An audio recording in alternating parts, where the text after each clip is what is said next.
Prancis menegaskan penolakannya terhadap ambisi Amerika Serikat untuk mengambil alih Greenland dan menyatakan dukungan penuh kepada Denmark serta pemerintah Greenland. Menteri Luar Negeri Perancis, Jean-Noël Barrot, menegaskan Greenland bukan wilayah yang dapat diperjualbelikan atau diperebutkan. Pernyataan ini muncul setelah Presiden AS Donald Trump menyatakan keinginannya untuk membeli Greenland dan Gedung Putih menyebut kemungkinan tindakan militer untuk mengambil alih wilayah kaya mineral yang menjadi bagian wilayah Denmark. Pernyataan Barrot disampaikan usai ia bertemu dengan Menteri Luar Negeri India, Jerman, dan Polandia pada Rabu 8 Januari 2026. Barrot juga menegaskan komitmennya untuk memperkuat kehadiran diplomatik dan strategis Perancis di kawasan Arktik.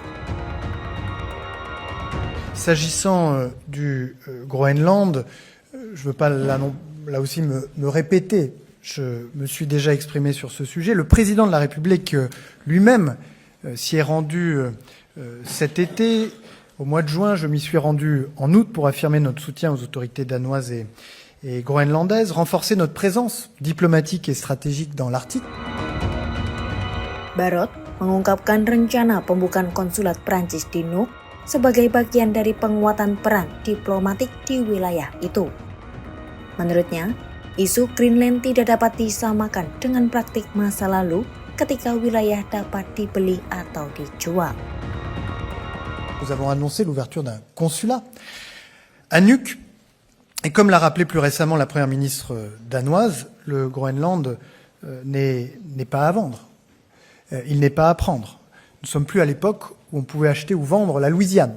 Et donc ces intimidations doivent cesser et le Danemark sait pouvoir compter avec la solidarité des pays européens qui l'ont rappelé par la voix de leur chef d'État et de gouvernement dans un communiqué commun pas plus tard qu'hier.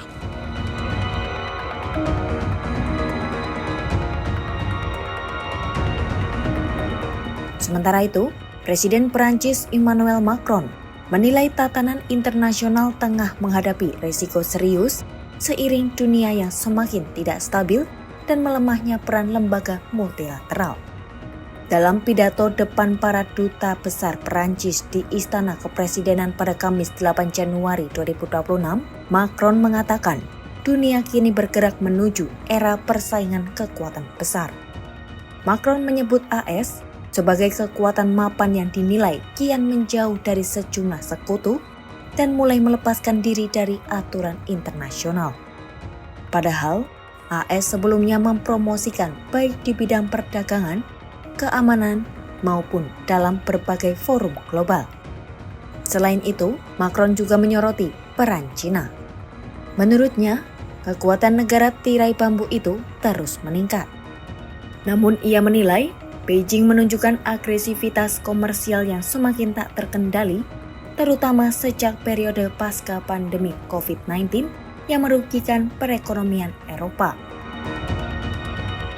Les États-Unis sont une puissance établie mais qui se détourne progressivement de certains de ses alliés et s'affranchit de règles internationales qu'elle promouvait encore récemment, qu'il s'agisse du commerce, de certains éléments de sécurité ou de certaines enceintes.